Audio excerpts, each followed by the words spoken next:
E aí, galera do oitavo ano do Colégio Visão, tudo bem? Como vocês estão, visionários? Na última aula, nós falamos a respeito do capítulo 1, 2, 3 e 4, né? Eu quero retomar aqui a partir do capítulo 4 para poder fazer algumas observações aqui com vocês, relembrar. É sempre bom fazer esse exercício de avançar, volta um pouco, relembra, avança mais. Isso vai ajudar vocês a terem uma compreensão melhor, absorver melhor o conteúdo, tá? Sem mais delongas, tá aqui uma imagem do capítulo 4, que são esses trabalhadores em uma fábrica, não é? E a Revolução Industrial, nós podemos já começar a falar, justamente do título da lição, dos seus fatores, ok? Vamos aqui separar essa parte que vai falar a respeito dos antecedentes, tá ok? Separa aqui na sua apostila, nessa parte da parte 3, né? Do tópico 3, onde eu estou sublinhando os antecedentes, a Revolução na Inglaterra e os antecedentes. Bem, o primeiro antecedente nós podemos aqui enumerar é a questão dos recursos financeiros, né? Então, é um dos fatores que vai fazer com que a Revolução Industrial ela tenha espaço na Inglaterra. Que recursos financeiros são esses? São recursos financeiros acumulados ao longo do século XVI. Perceba aqui que ele fala sobre recursos financeiros acumulados por meio de medidas mercantilistas de incentivo ao comércio legal nas relações com as suas colônias. Isso é a colonização, ok? E ele ainda sugere como recursos ilegais ou por intermédio de pirataria. Quero lembrar vocês que a Inglaterra ela era um país que contratava piratas, ou seja, corsários. Corsários são piratas que servem aos interesses de um determinado país, de um determinado governo, ok? Então, primeiro ponto para nós entendermos como se dá esse desenvolvimento financeiro é a colonização. E eu quero lembrar vocês que a Inglaterra ela tem por colônia 13 territórios na América do Norte, que inclusive mais para frente no módulo 6 é o nosso tema, tá legal? As 13 colônias inglesas. Continuando, fala aqui também a respeito de apoio político. Vou sublinhar aqui para vocês, né? Apoio político é um dos fatores que também vai propiciar a Revolução Industrial na Inglaterra. Então, recursos financeiros, nós temos uma classe social, que é a classe social burguesa, que ela é detentora de capital. O que é o capital? É todo tipo de recurso financeiro para se investir em determinado negócio, visando o quê? Lucro. O que é que essa classe burguesa, em que setor ela vai investir? Na indústria. Tanto nós estamos falando de revolução industrial, né? O apoio político, nós vamos voltar um pouco a falar sobre revoluções inglesas. Não sei se vocês lembram, ainda na nossa aula presencial que tivemos, né? Antes dessa situação de quarentena do coronavírus, nós vamos ver a Revolução Inglesa. E na Revolução Inglesa, o parlamento inglês, dominado pela classe burguesa, vai ter poderes. Vai ser uma monarquia constitucional. O rei está submetido a uma constituição, está submetido ao parlamento. E esse parlamento inglês é um parlamento burguês. E eles vão criar uma série de leis, de medidas para poder fazer com que essas leis favoreçam a classe burguesa, todo esse investimento no setor de indústria e de comércio. Então perceba que a Revolução Inglesa ela é do final do século XVII, como está aqui, como estou marcando aqui para vocês, tá legal? Bem, outra questão também é a estabilidade política, né? Então, já tendo passado por uma revolução isolada em uma ilha, a Inglaterra estava livre da instabilidade que viveria a Europa com a Revolução Francesa e as guerras napoleônicas, as revoluções liberais. Então, nessa parte aqui, nós vamos ver que a Inglaterra ela vai passar por um período onde ela resolve os seus problemas políticos com a Revolução Inglesa, com a guerra das duas casas, a casa Lancaster e a casa York, que elas vão se fundir, é a Guerra das Duas Rosas. Então, com o final desse conflito entre essas duas casas nobres na Inglaterra, será consolidado, será estabilizada a questão política. E a Inglaterra está isolada em uma ilha, longe da Revolução Francesa, longe das guerras napoleônicas, longe das revoluções liberais. Então, essa calmaria política, ela vai favorecer, vai dar todo um ambiente propício para que a revolução industrial aconteça. O outro fator também são os mercados consumidores, ok? A Inglaterra vai ser pioneira na Revolução Industrial, ou seja, a primeira a se lançar nesse quesito revolucionário, e ela vai contar com uma poderosa marinha que vai garantir a exploração de outros territórios, né, a dominação de outros territórios para que eles possam escoar essa produção, onde você vai ver uma grande massa de consumidores. Ainda aqui na página 33, eu quero focar aqui para vocês no tópico de número 2. Eu vou sublinhar aqui para vocês o tópico de número 2, ok? Aqui no tópico número 2 fala sobre a evolução do processo produtivo na Inglaterra. O que é isso? Nós vamos ver do século XV até o século XVIII um avanço no processo de produção na Inglaterra, que vai passar primeiro aqui, ó, pelo artesanato. O artesanato ele vai durar até o século XV. E o que seria o artesanato, professor? O artesão está aqui embaixo, ó, nesse primeiro ponto. O artesão ele é responsável por toda a produção. Todo o processo de produção é feito pelo artesão, ok? Deixa eu tentar dar um zoom aqui nessa imagem para vocês. O artesão, como eu falei, ele é dono de todo o processo produtivo, né? Desde a matéria-prima até a venda do produto já fabricado. Então, o artesão ele é detentor de todo o meio e todo o modo de produção. E esse sistema do artesanato, das oficinas, né, vai durar até o século XV. Professor, o que vai acontecer no século XV? Vai surgir o sistema de manufatura. O sistema de manufatura ela predomina a partir da Idade Moderna, do século XV ao século XVIII, como está até descrito aqui nessa parte que fala sobre a manufatura. É o segundo ponto aqui, tá? Que eu vou separar aqui para vocês, né? Deixa eu pintar aqui para vocês. Aqui, ó.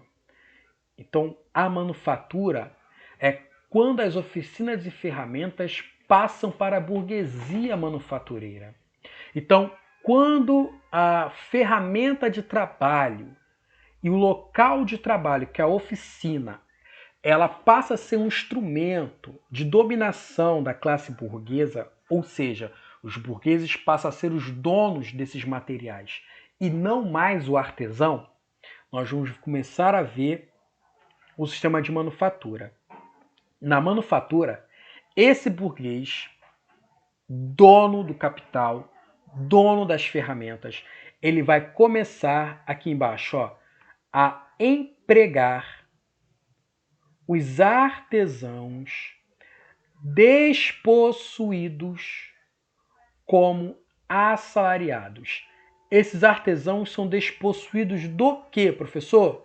Dos meios de produção. Quais são os meios de produção, professor? A ferramenta, a oficina.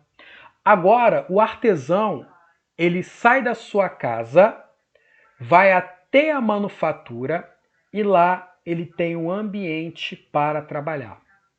Ou se não, ele até pode ainda ter a sua oficina, porém, a cadeia produtiva, os meios de produção pertencem ao burguês e assim toda a cadeia produtiva. Ok? Consegue entender? Essa questão do burguês agora ser dono do processo produtivo vai gerar isso aqui, ó. Os trabalhadores eles passam a dividir as tarefas, gerando o quê? A especialização do trabalho. Pensa aqui comigo. Vamos imaginar aqui um modelo, uma noção aqui de raciocínio.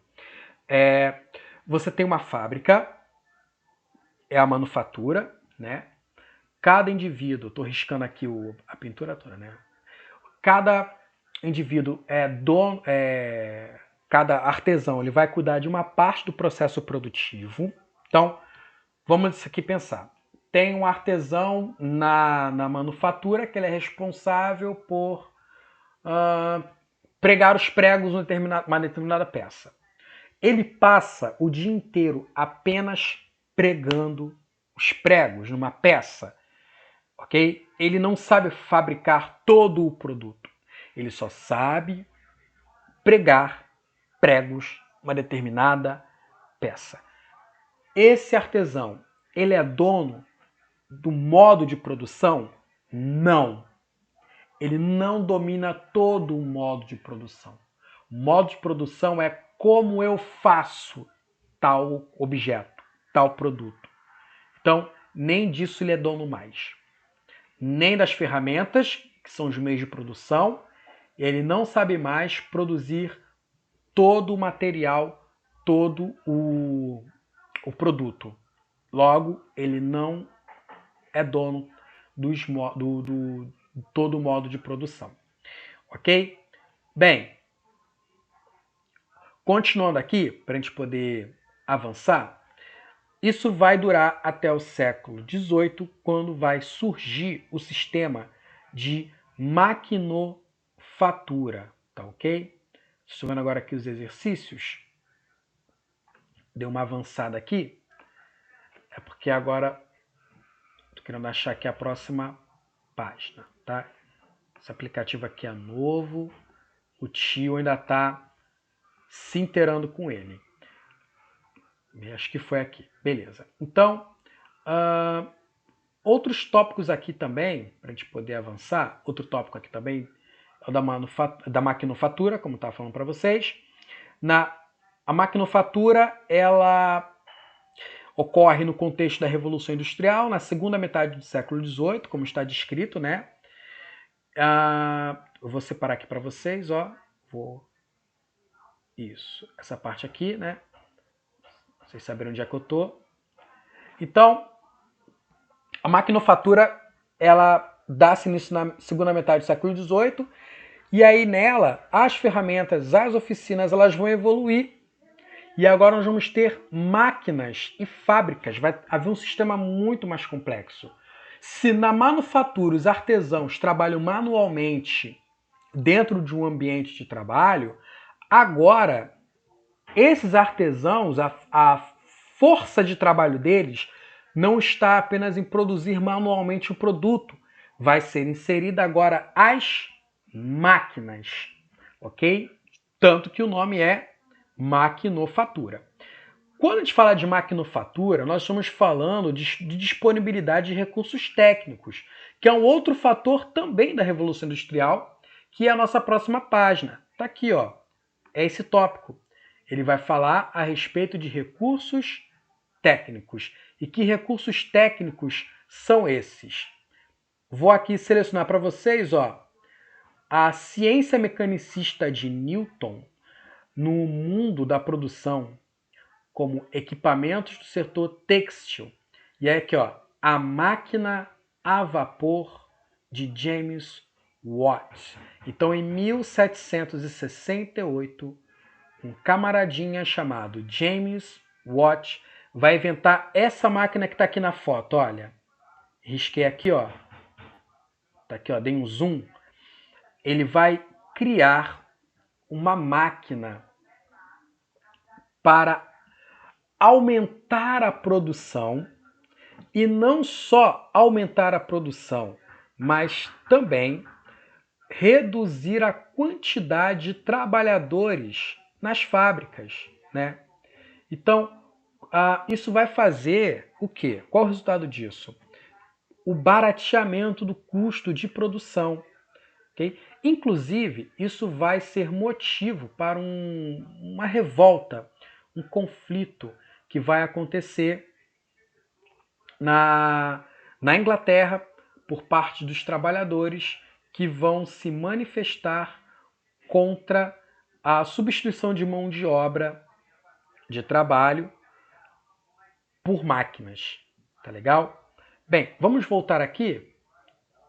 Também é um outro fator que propiciou a Revolução Industrial, que é a mão de obra barata. Tá legal? Tá aqui, ó. Mão de obra barata. Tá aqui, deixa eu fazer um xizinho aqui. Vamos usar a ferramenta. Olha só, a tecnologia, a modernidade. Olha a nossa era, né, industrial no setor de eletrônico. Estão vendo como é que funciona a coisa? Se você usa um computador hoje, agradeça a Revolução Industrial, tá? Então aqui, ó, mão de obra, tá? Lembra que eu estava falando com vocês a respeito do parlamento criar leis para favorecer a indústria? Então, tá aqui. O parlamento inglês vai criar uma lei chamada de Enclosure ou Enclosure Acts. Enclosure Acts, ok? Que são as leis de cercamento dos campos. Tá aqui, ó. Muitos camponeses vão perder as suas terras, não terão para onde ir, e eles vão morar aonde? Nas cidades. E aí, morando nas cidades, esses camponeses vão ser mão de obra, oferta de mão de obra para as indústrias nessas zonas urbanas, ok? Bem, eu vou parar aqui para não ficar muito extenso esse primeiro vídeo, mas eu vou estar gravando outro, dando continuidade, tá? Falando mais a respeito desses fatores que favoreceram a Inglaterra na sua Revolução Industrial. Só lembrando aqui, ó, mão de obra, tá? Recursos financeiros, acumulação de dinheiro, de capital, né? E nós vamos ver também, aqui que eu ainda não... recursos técnicos, né? Já esquecendo, tá aqui. E também outro fator que eu ainda não mencionei, que são as matérias-primas, como carvão, ferro, lã e algodão. E já já eu também vou explicar a respeito dessa disponibilidade de lã e algodão. Tá legal? Então, essa é a primeira parte do vídeo. Eu vou parar aqui para não ficar muito extenso.